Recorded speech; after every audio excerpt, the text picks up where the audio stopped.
During the winter of 1867, the Thornfield estate in Cumberland County, Maine, was utterly destroyed by a blaze. That evening, firefighters made a discovery in the basement that would torment them forever. There were countless glass jars, each one precisely marked with names, dates, and peculiar symbols.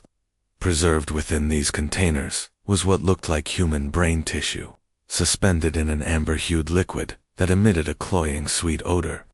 Yet this was not the most horrifying find. Littering wooden tables were hundreds of journals bound in leather.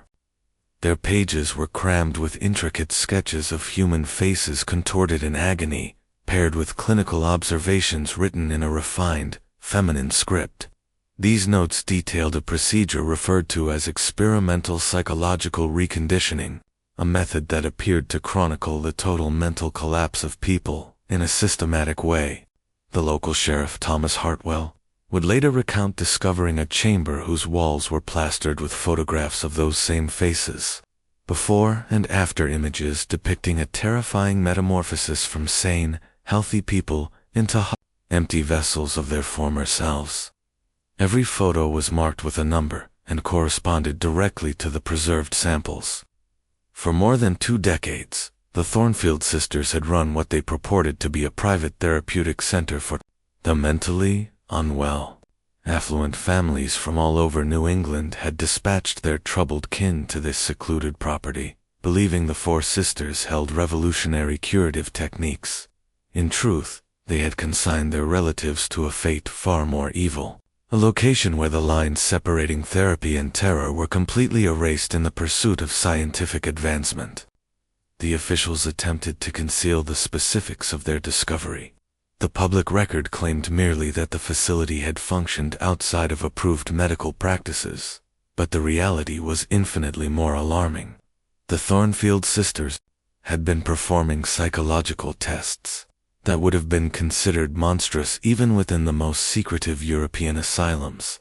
Before we proceed with the narrative of the Thornfield estate and reveal the complete scope of the events that happened there, this channel is not suited for all viewers, but only for the most courageous individuals who are willing to face the most grim episodes of American history.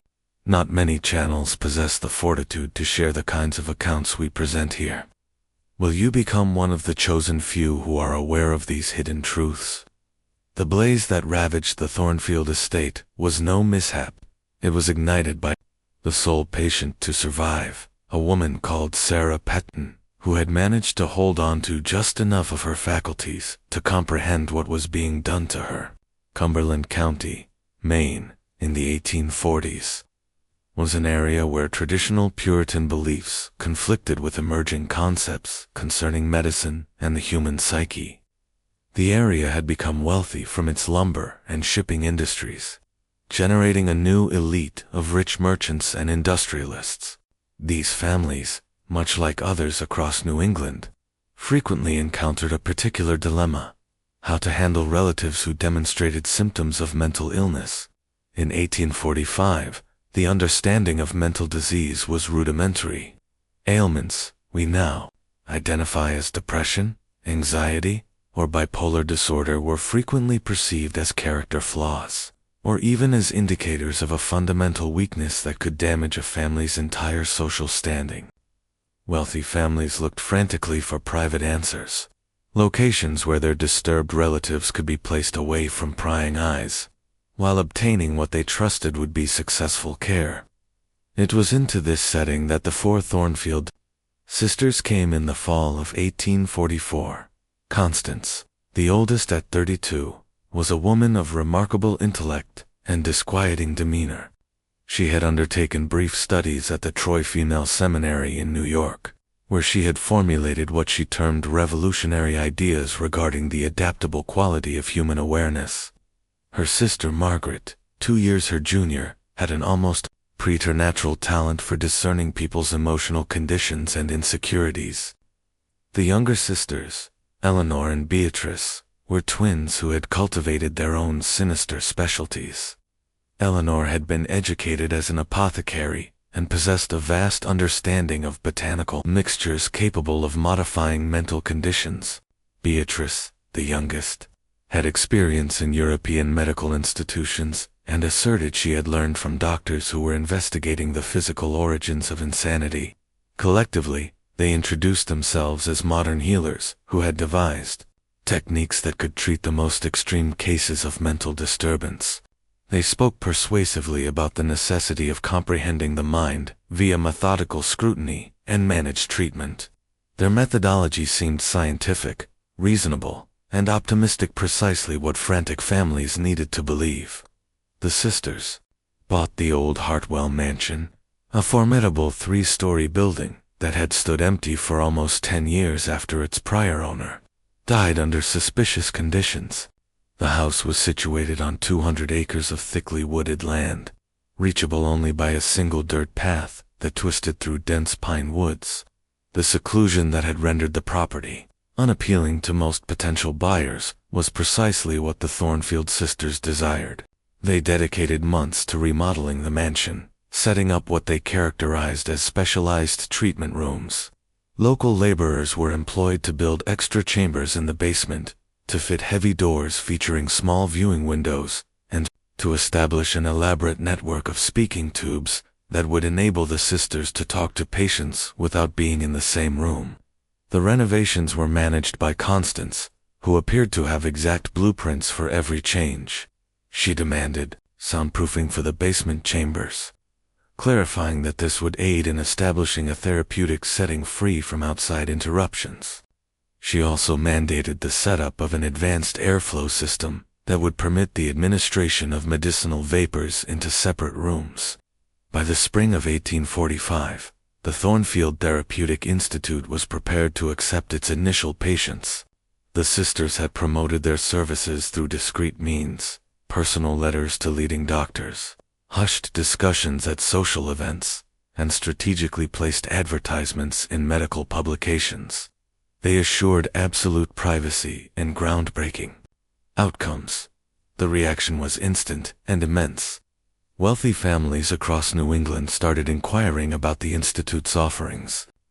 The sisters were particular about whom they admitted, selecting only patients whose families could pay significant fees and who could be sent away without provoking excessive questions regarding their absence. The first patient to come to the Thornfield Institute was James Wentworth, the 24-year-old son of a distinguished Boston merchant. James had been displaying what his family termed bouts of intense despondency and unseemly conduct after coming back from Harvard College. Contemporary psychiatrists would probably have diagnosed him with what we now recognize as post-traumatic stress disorder, likely precipitated by a distressing event during his education. James arrived at the Institute on a dreary April morning in 1845 with his father and a family doctor. The Thornfield sisters greeted them at the mansion's main entrance, portraying an image of skilled proficiency and empathy. Constance discussed their treatment approaches with quiet expertise, while Margaret displayed an eerie capacity to rapidly pinpoint the particular worries that afflicted the young man. The family was shown around the Institute's common spaces: cozy parlors, an elegant library, and what looked like a typical medical examination room. Everything seemed arranged to comfort anxious families that their loved ones would get the best care possible. The sisters clarified that their techniques demanded total separation from external factors, so family visits would not be allowed throughout the primary treatment stage. James's father paid the considerable fee, equal to about $30,000 now, and left his son in what he thought were skilled hands. It was the final occasion he would see his son alive, though he would not know of James's destiny for over 20 years. What truly occurred to James Wentworth started just hours after his family's exit. The sisters had created what they named systematic psychological deconstruction, a procedure meant to entirely dismantle a patient's current personality framework so it could be reassembled based on their design.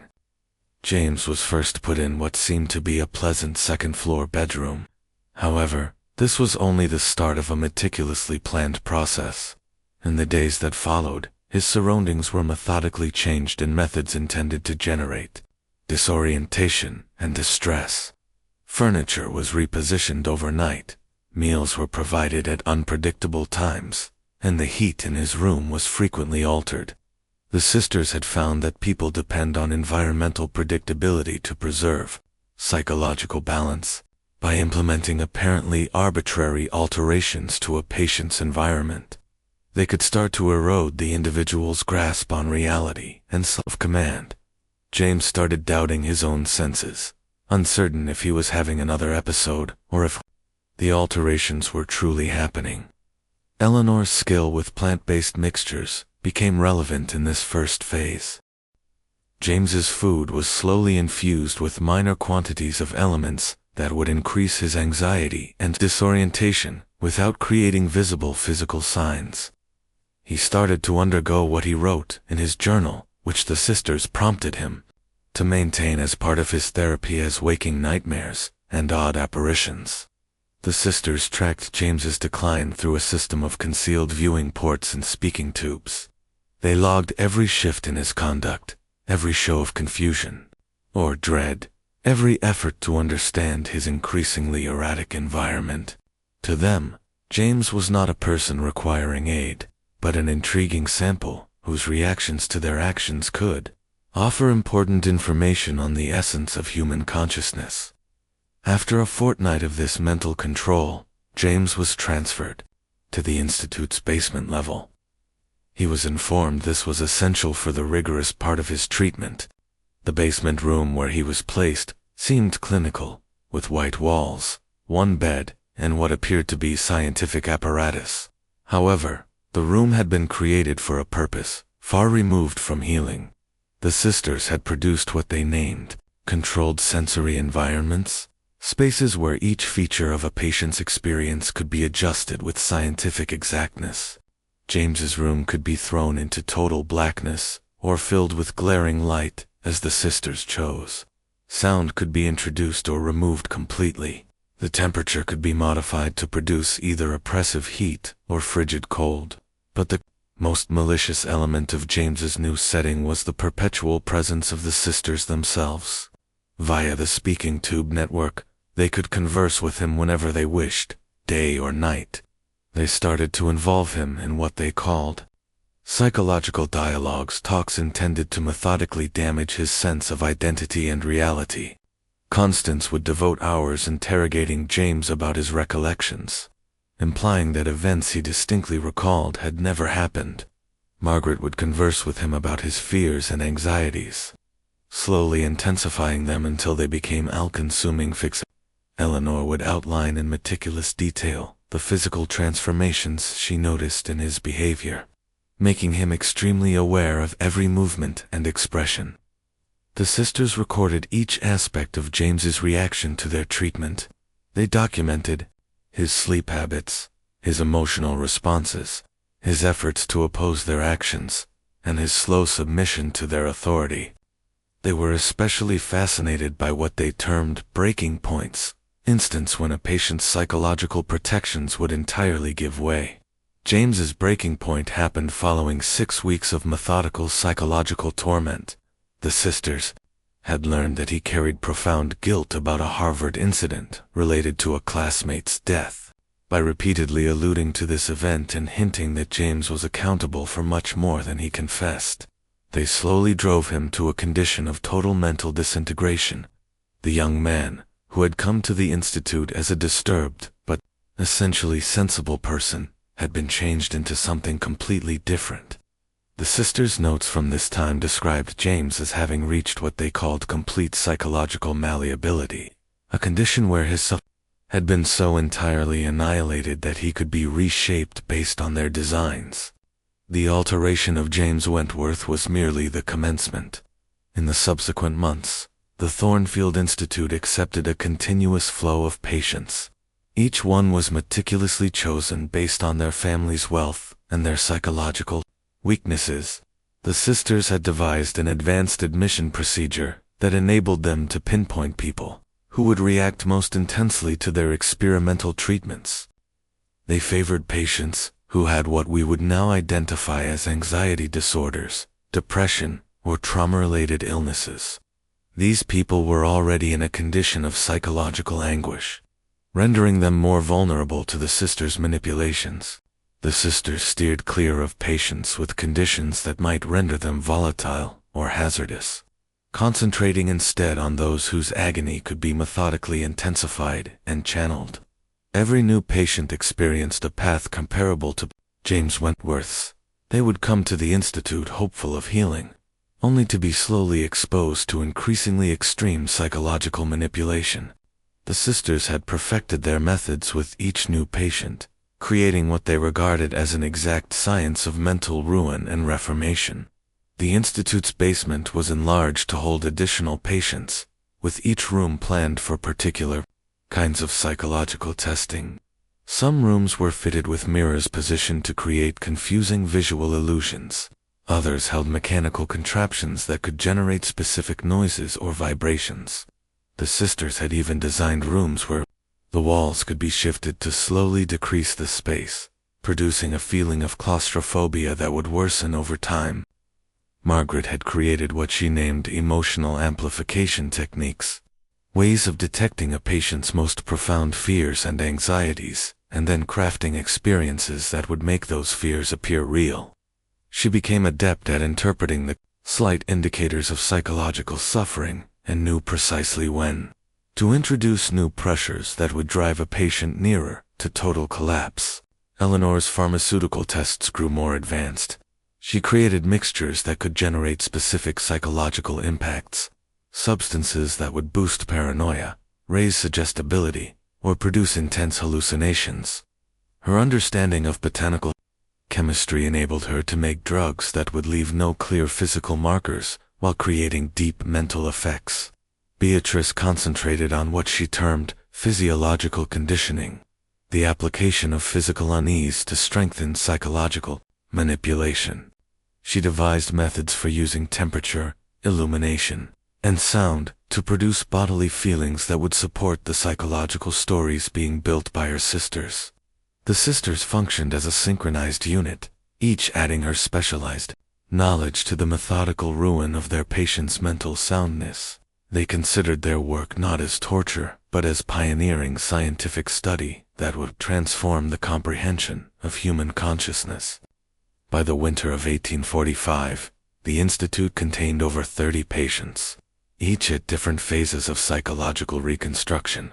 The sisters had created detailed procedures for their treatments, with precise notes about which methods were most successful for various types of mental disturbance. They began to observe patterns in their patients' reactions, leading them to formulate increasingly advanced ideas about the nature of human psychology. The institute's isolation meant the sisters could perform their tests without external disruption. The families who had sent their relatives to the facility got regular letters composed by the sisters, but allegedly from the patients themselves, outlining their improvement and their thankfulness for the outstanding care they were getting.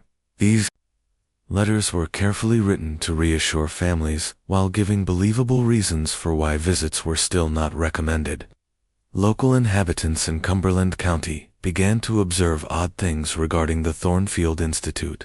Shipments of unusual provisions, big amounts of medical gear, strange chemicals, and what seemed to be scientific tools arrived frequently.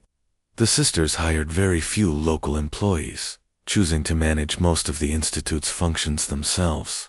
Those who did work at the institute reported disquieting encounters. Groundskeepers mentioned hearing odd noises emanating from the building's basement, especially at night.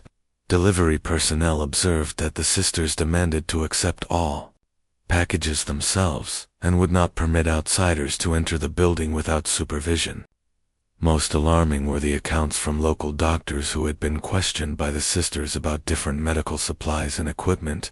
Dr. Samuel Crawford, who worked in nearby Portland, later stated that Constance Thornfield had asked about methods for preserving human tissue samples and had posed detailed questions about the impacts of various drugs on mental operation.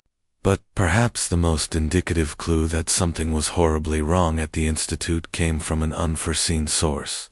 In the spring of 1846, a young woman named Mary Hutchinson fled from the facility and traveled to the town of Falmouth, almost 15 miles away. She was discovered wandering the roads in a condition of total confusion, unable to recall her own name or clarify how she had gotten there. Mary was brought to the local physician, Dr. Edmund Foster, who was appalled by her state. She showed indications of extreme psychological trauma and seemed to be suffering from what we would now identify as a dissociative disorder. More alarming were the physical proofs of her ordeal, evidence of extended confinement, poor nutrition, and what appeared to be methodical mistreatment. Dr. Foster tried to help Mary regain her memory and identity. Over several weeks, pieces of her experience at the Thornfield Institute started to surface. She spoke of being held in a tiny room without windows, of voices that would talk to her through the walls, and of odd materials that were mixed into her food and drink. Most horrifying were Mary's depictions of the sisters themselves. She spoke of women who would watch her incessantly, taking notes on her behavior and reactions. She described being subjected to various treatments that seemed intended to shatter her sense of self rather than cure her mind. Dr. Forster was deeply concerned by Mary's story and tried to look into the Thornfield Institute. However, when he contacted the facility, he was informed that no one named Mary Hutchinson had ever been a patient there. The sisters asserted that Dr. Foster had been tricked by a delusional woman who had invented her entire account. The event was reported to local authorities, but the inquiry was short and yielded no conclusions. The sisters' reputation as genuine medical professionals, combined with their links to prominent families throughout New England, shielded them from serious examination. The case was closed after the sisters produced paperwork that seemed to explain all their patients. Mary Hutchinson was placed in a county asylum, where she died 6 months later. The official cause of death was listed as mental exhaustion, but Dr. Foster suspected she had been intentionally poisoned. However, he had no proof to support his suspicions, and the case was abandoned. The incident did have one enduring consequence. Dr. Forster started to quietly look into other reports of unusual happenings at the Thornfield Institute. Over the next months, he recorded a sequence of strange events that indicated the sisters were conducting activities well beyond the limits of legitimate medical practice. Dr. Foster's investigation into the Thornfield Institute started to show a troubling design of deceit and control that reached far beyond the facility itself. Through cautious questioning among his medical associates throughout New England, he found that the sisters had been asking about experimental treatments and unusual medical supplies in multiple places. Dr. Harrison Webb, a physician in Boston, reported that Constance Thornfield had visited his practice in early 1845, asserting she was studying advanced methods for treating mental disturbance. She had posed detailed questions about the impacts of various drugs on brain function and had asked about techniques for preserving human tissue samples for long periods. Similar reports came from doctors in Providence, Hartford, and Portsmouth.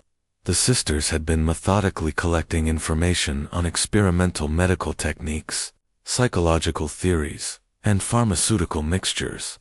They had presented themselves as legitimate researchers acting for a private medical institute that was creating revolutionary treatments for mental illness.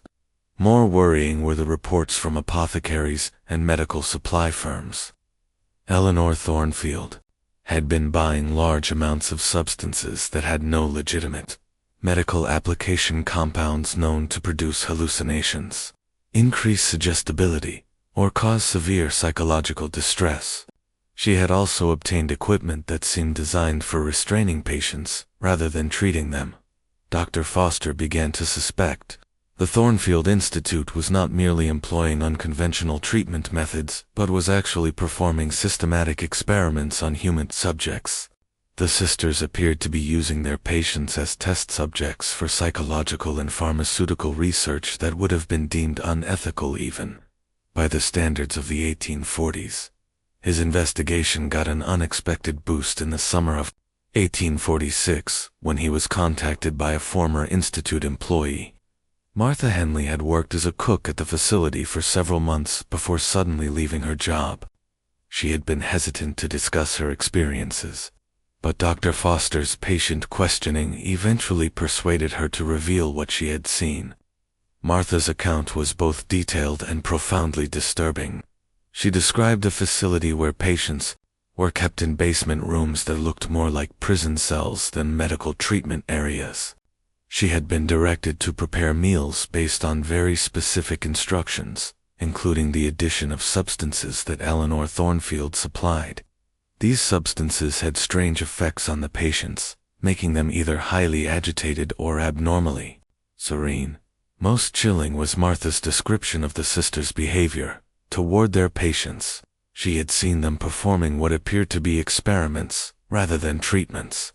Patients would be exposed to various stimuli, noises, bright lights, extreme temperatures, while the sisters meticulously logged their responses. Martha also described the extensive record-keeping the sisters maintained.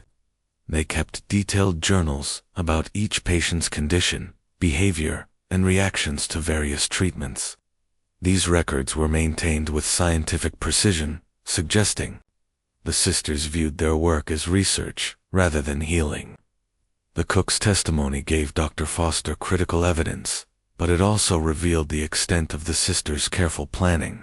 Martha had been hired from outside the local community and had been made to sign an agreement forbidding her from discussing her work at the institute.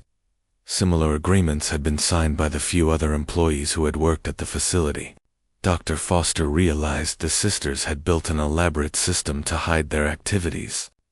They had carefully isolated the institute from external scrutiny, kept false paperwork about their patients, and intimidated potential witnesses into silence. The scale of their deception indicated they had been planning their psychological experiments 4 years before actually carrying them out. The investigation took a dramatic turn in the autumn of 1846, when Dr. Foster got a letter from an unexpected source. The letter was from James Wentworth's father, who had grown increasingly worried about his son's extended absence from family events and his failure to answer letters. The elder Wentworth had been assured by the sisters that his son was making superb progress and that continued isolation was necessary for his recovery. However, he had started to suspect something was wrong when the letters supposedly written by his son began to show drastic changes in handwriting and word choice. The letters James had supposedly written during his first months at the institute were consistent with his previous correspondence, intelligent, articulate, and written in his distinctive handwriting.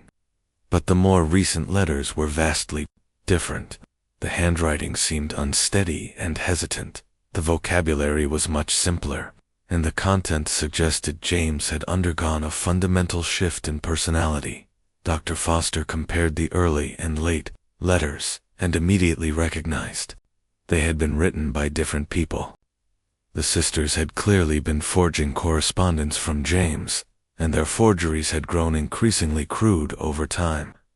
This suggested something had happened to James that prevented him from writing his own letters. The investigation was further complicated by the discovery that similar patterns existed in correspondence from other patients at the institute. Families throughout New England had been receiving letters from their relatives that showed dramatic changes in handwriting, vocabulary, and personality. The sisters had been systematically faking communications to hide the true condition of their patients. Dr. Foster began to assemble the horrifying truth about the Thornfield Institute. The sisters were not treating mental illness. They were methodically destroying the minds of their patients through psychological torture and pharmaceutical manipulation.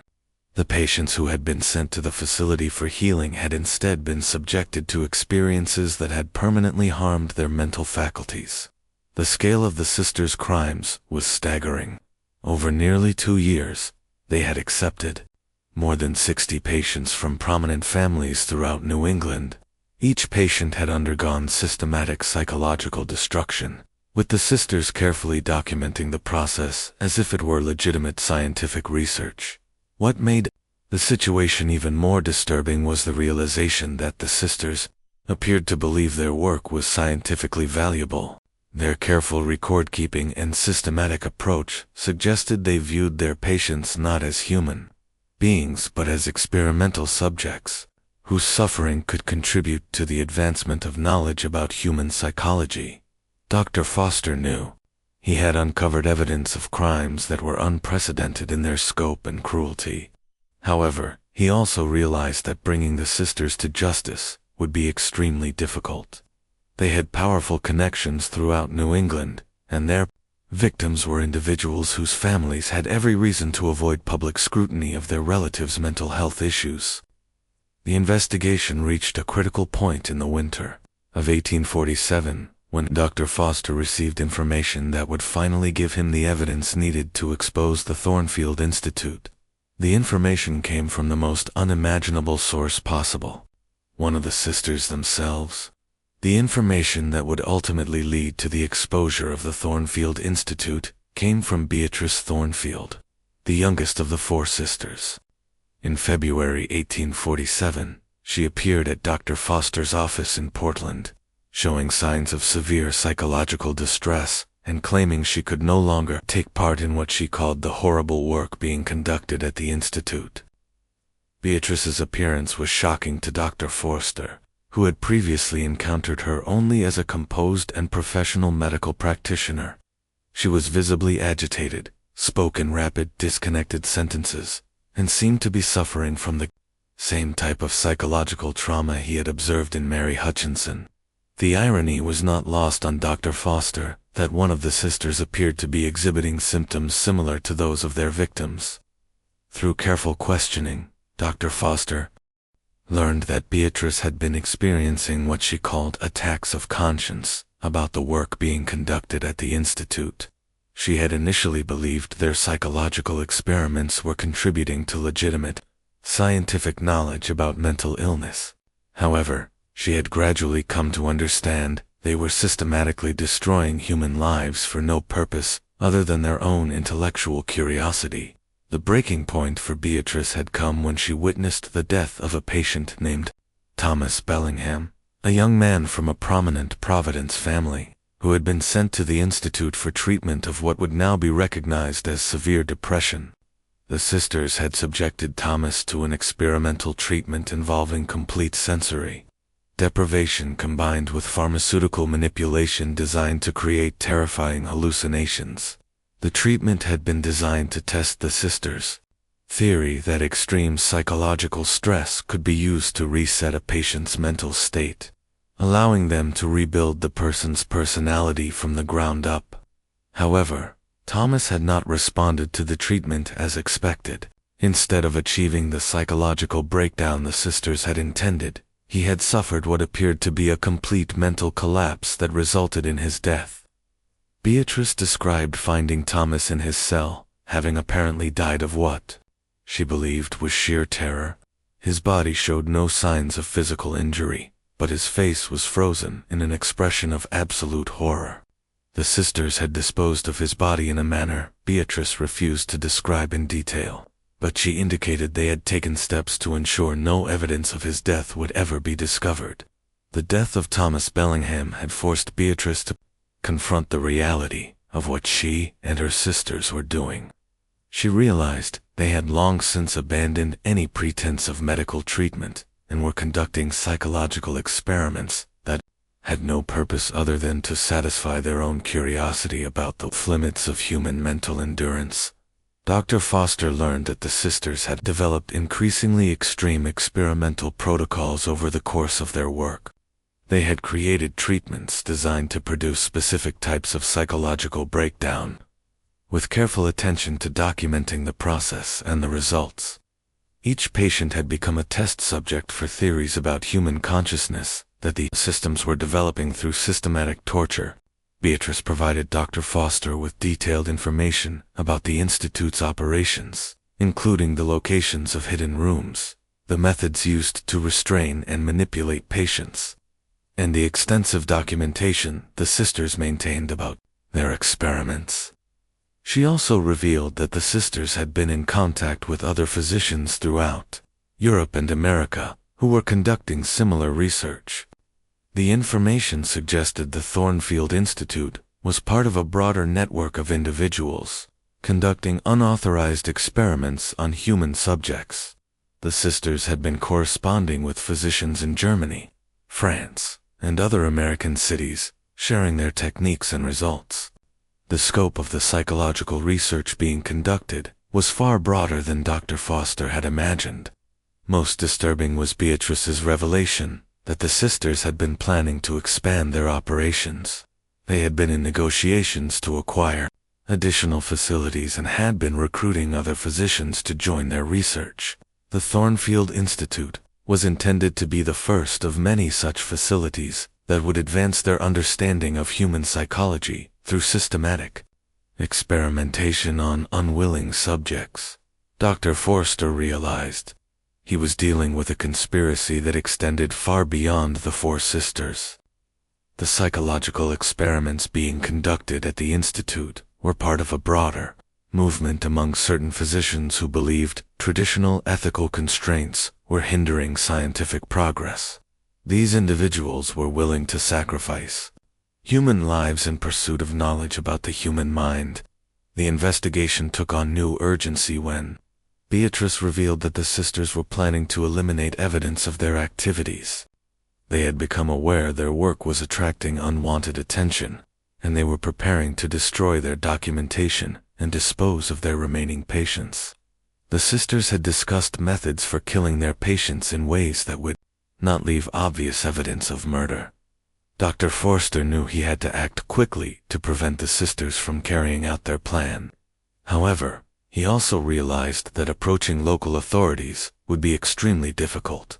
The sisters had powerful connections throughout New England, and their victims were individuals whose families had every reason to avoid public scrutiny. The situation became even more complicated when Beatrice revealed that her sisters had become suspicious of her loyalty to their cause. They had begun to monitor her activities and had suggested she might need to undergo treatment herself if she continued to express doubts about their work. Beatrice was essentially a prisoner at the Institute, forced to participate in activities she now found morally reprehensible. Dr. Foster developed a plan to expose the sisters' activities while protecting Beatrice from retaliation. He would need to gather additional evidence about the Institute's operations, document the fate of specific patients, and find a way to present this information to authorities who would be willing to act. Despite the sisters' powerful connections, the plan required careful coordination and precise timing. Dr. Foster knew he would have only one opportunity to expose the sisters' crimes before they could destroy the evidence and eliminate the witnesses. The success of his investigation would depend on his ability to document the full scope of the psychological experiments being conducted at the Institute. As winter turned to spring in 1847, Dr. Foster prepared to take action against the Thornfield Institute. He had gathered evidence of systematic psychological torture, documented the deaths of multiple patients, and identified the broader network of physicians conducting similar experiments.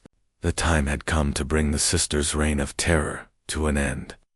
However, Dr. Foster was unaware that the sisters had discovered his investigation and were preparing their own response. The confrontation about to unfold would reveal the full extent of their crimes and the depths of their commitment to their twisted vision of scientific progress. The confrontation between Dr. Foster and the Thornfield sisters began on a fog-shrouded morning in April 1847.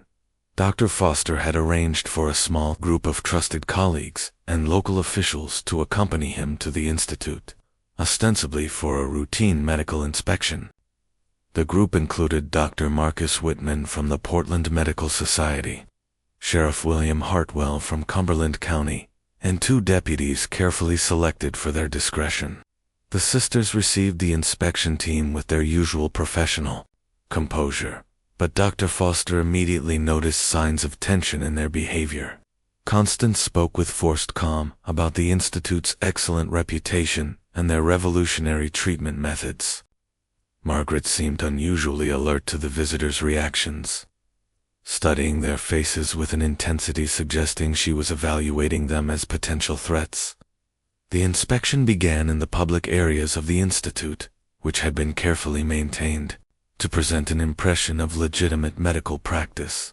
The sisters provided a detailed tour of their treatment facilities, explaining their methods with the same scientific authority that had initially convinced families to entrust their relatives to their care. However, Dr. Foster had come prepared with specific questions based on the information provided by Beatrice. He asked to see the Institute's patient records, inquiring about specific individuals admitted to the facility. The sisters provided documentation appearing to account for all their patients. But Dr. Foster noticed subtle inconsistencies in the records, confirming his suspicions about forged correspondence.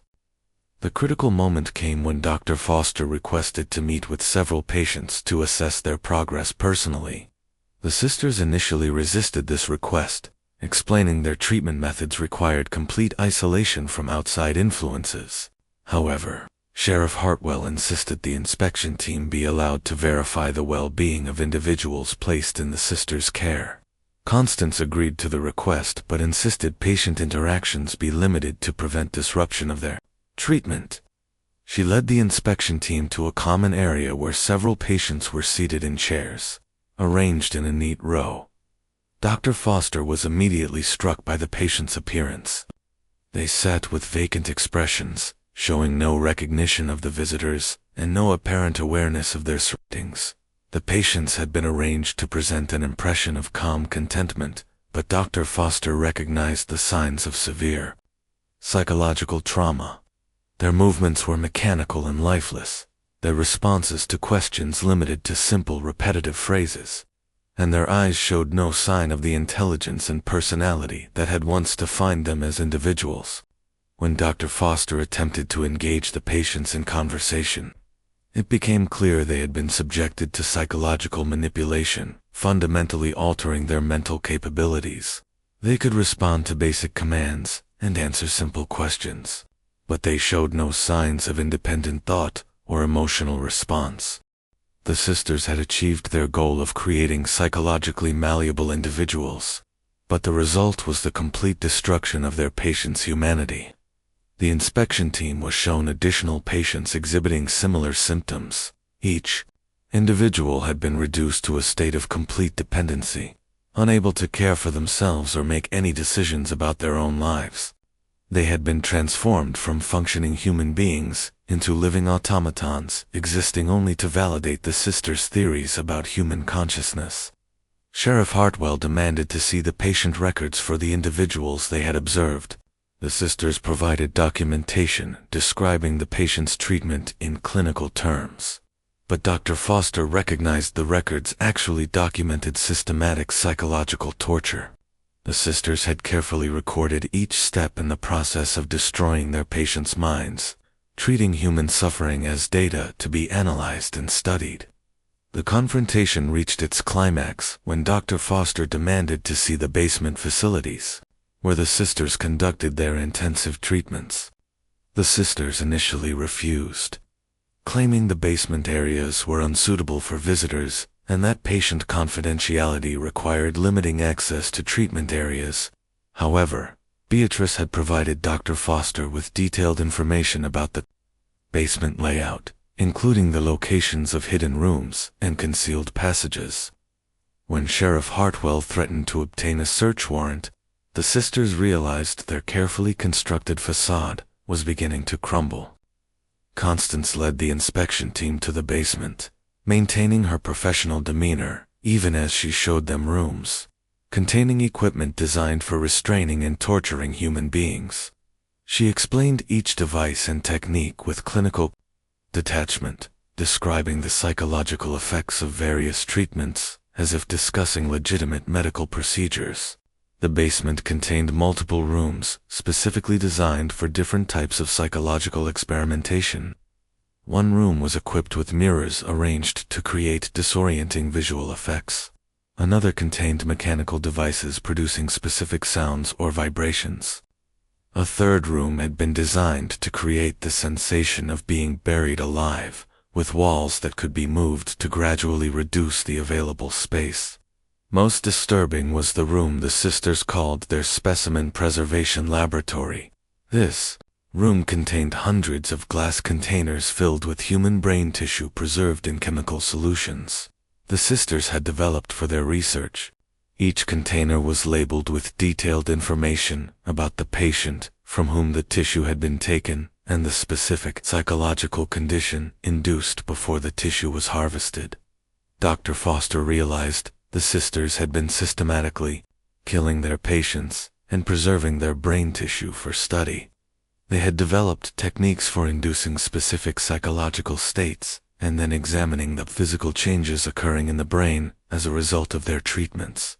The patients had been treated not as human beings but as laboratory animals whose suffering could contribute to scientific knowledge. The inspection team also discovered extensive documentation of the sisters' research, including detailed journals describing their experimental methods and theories about human consciousness.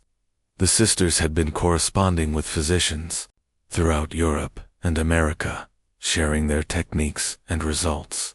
They had viewed their work as groundbreaking scientific research, revolutionizing the understanding of human psychology. The confrontation reached its breaking point when Sheriff Hartwell discovered a room containing the bodies of patients who had died during treatment. The sisters had preserved these bodies using chemical techniques Eleanor had developed, maintaining them as what they called permanent specimens for ongoing study. The room contained more than 20 bodies, each carefully labeled with information about the psychological experiments conducted before death. Constance maintained her composure, even when faced with undeniable evidence of mass murder. She explained, the deaths had been necessary for the advancement of scientific knowledge, and that their research would ultimately benefit humanity by providing new understanding of mental illness. She showed no remorse for the suffering they had caused and seemed genuinely puzzled by the horror expressed by the inspection team. The sisters were immediately arrested, but the full extent of their crimes would not be revealed until investigators spent weeks examining the extensive documentation they had maintained. The records revealed they had systematically tortured and killed more than 70 patients over nearly 3 years, treating each death as a valuable contribution to their research.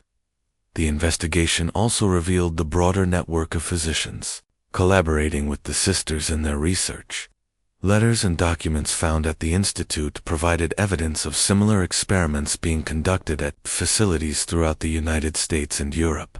The Thornfield Institute had been part of a secretive movement among certain medical practitioners believing traditional ethical constraints were hindering scientific progress. The trial of the Thornfield sisters became one of the most sensational criminal cases of the 19th century. The evidence presented during the proceedings revealed the full scope of their psychological experiments and the systematic nature of their crimes. However, the trial also exposed the complicity of the medical establishment and the wealthy families who had enabled their activities. Many prominent physicians testified about their interactions with the sisters, revealing warning signs about their activities had been ignored or dismissed. The medical community had been so eager to embrace new treatments for mental illness, they had failed to question the sisters' methods or investigate reports of unusual activities at their institute. The families of the victims faced a terrible dilemma during the trial. While they wanted justice for their murdered relatives, they also feared the public exposure of their family members' mental health issues. Many families had sent their relatives to the institute specifically to avoid public scrutiny, and the trial forced them to confront the consequences of their decisions. The trial revealed the sisters had been motivated not by malice, but by a twisted belief their research was scientifically valuable. They had developed elaborate theories about human consciousness and believed their experiments were advancing the understanding of mental illness. Even when faced with the death penalty, they maintained their work had been justified by its potential contributions to medical knowledge. Constance Thornfield was the most unrepentant of the sisters. During her testimony, she explained her theories about psychological manipulation and described the results of her experiments with clinical detachment. She seemed genuinely bewildered by the public outrage over her work and maintained future generations would recognize the value of her contributions to science. Margaret Thornfield focused on the psychological aspects of their research, describing in detail the techniques they had developed for manipulating human consciousness. Her testimony provided valuable insight into the methods they had used, but it also revealed the complete absence of empathy, enabling her to treat human beings as experimental subjects. Eleanor Thornfield testified about the pharmaceutical aspects of their work, describing the compounds she had developed for altering mental states. Her knowledge of chemistry had been crucial to the sisters' ability to manipulate their patients, and her testimony revealed the sophisticated nature of their experimental methods. Beatrice Thornfield cooperated fully with prosecutors, providing detailed testimony about the Institute's operations and expressing genuine remorse for her participation in the experiments. Her decision to expose her sister's activities had been crucial to bringing them to justice, but she also faced charges for her role in the murders. The trial lasted for 6 months and attracted national attention. Newspapers throughout the country covered the proceedings in detail, and the case sparked widespread debate about medical ethics and the regulation of treatments. The revelations about the sisters' activities led to new laws governing medical practice and the treatment of mental illness. The 3 eldest sisters were sentenced to death for their crimes, while Beatrice received a sentence of life imprisonment in recognition of her cooperation with authorities.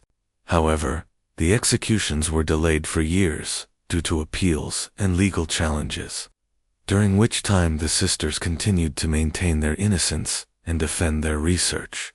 Constance Thornfield died in prison in 1851, reportedly still working on scientific papers about human consciousness. Margaret died 2 years later, having spent her final years conducting what she called psychological experiments on fellow prisoners. Eleanor survived until 1855, when she was found dead in her cell, with evidence suggesting she had been developing chemical compounds using materials smuggled into the prison. Beatrice Thornfield served 30 years in prison before being released. In 1877, she spent her remaining years working with organizations providing care for individuals with mental illness, dedicating her life to making amends for her participation in her sister's crimes. She died in 1889, having never spoken publicly about her experiences at the Thornfield Institute. The institute itself was destroyed by fire in 1848 under circumstances never fully explained. Local residents reported seeing strange lights in the building on the night of the fire, and some claimed to have heard sounds resembling human voices coming from the ruins. The fire was so intense it burned for 3 days, completely destroying all evidence of the sisters' activities. The site of the institute remained abandoned for decades after the fire. Local residents avoided the area, reporting the location had an unsettling atmosphere, making them uncomfortable. Several attempts were made to rebuild on the site, but each project was abandoned after workers reported disturbing experiences they could not explain. In 1895, the state of Maine acquired the property and converted it into a memorial park dedicated to the victims of the Thornfield Institute. The memorial includes a simple stone monument listing the names of the 73 individuals who died at the facility, along with a brief description of the crimes committed there. The case of the Thornfield sisters had a lasting impact on the practice of medicine in the United States. New regulations were established to govern experimental treatments, and medical institutions were required to maintain detailed records of their activities. The case also led to increased scrutiny of private medical facilities and the development of patient advocacy organizations. However, questions about the sisters' activities continued to emerge long after their deaths. Researchers studying their documentation discovered references to other facilities and collaborators never fully investigated. Some historians believe the Thornfield Institute was part of a broader network of experimental facilities continuing to operate in secret for decades after the sisters' trial. Modern psychiatrists studying the sisters' methods recognize them as sophisticated forms of psychological torture, anticipating many techniques later used in military and intelligence applications. The sisters had developed systematic methods for breaking down human personality that would not be fully understood by mainstream psychology until the mid-20th century. The story of the Thornfield sisters serves as a chilling reminder of what can happen when scientific curiosity is divorced from human compassion. Their crimes were made possible not only by their own moral blindness, but by a medical establishment too, eager to embrace new treatments and a society willing to hide its problems rather than address them directly. The families who sent their relatives to the institute were also victims of the sisters' deception, but their desire to avoid public scrutiny of mental illness enabled the sisters to continue their activities for years without detection. The case highlights the dangers of stigmatizing mental health issues and the importance of maintaining oversight of medical institutions. Today, the memorial park standing on the site of the Thornfield Institute serves as a quiet reminder of one of the darkest chapters in American medical history. Visitors to the park often report feeling a sense of unease they cannot explain, as if the suffering occurring there has left a permanent mark on the landscape. The documentation surviving the sisters' activities continues to be studied by historians and psychologists, seeking to understand the motivations behind their crimes. Their research methods, while morally reprehensible, provided insights into human psychology, contributing to our modern understanding of trauma, manipulation, and the resilience of the human mind. The case also raises disturbing questions about other historical cases of medical experimentation that may have been covered up or forgotten. Historians continue to discover evidence of unauthorized experiments conducted on vulnerable populations throughout American history, suggesting the Thornfield sisters were not unique in their willingness to sacrifice human lives for scientific knowledge. What do you think happened to the other facilities the sisters mentioned in their correspondence? Were there other physicians conducting similar experiments who were never caught? The truth about the full extent of these psychological experiments may never be known, but the legacy of the Thornfield sisters serves as a permanent warning about the dangers of unchecked scientific ambition. Leave your thoughts in the comments below, and remember to subscribe if you dare to explore more of history's darkest secrets. The stories we tell here aren't for everyone, only for those brave enough to confront the most disturbing truths about human nature.